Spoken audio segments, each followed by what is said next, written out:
How to fix disable account can't be contacted on your Instagram application. For that, first of all, what you need to do is launch your Instagram application and make sure that you have logged into your account.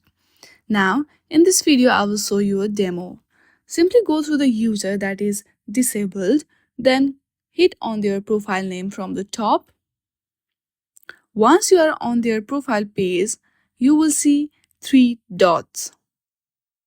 Simply tap on the three dots, which is on the top right corner, and restrict their profile.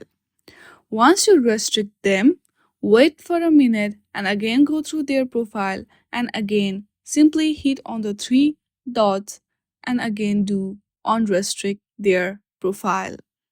Once you do that, if you go through the chat of that particular user, then there you will see chat box if you follow each other.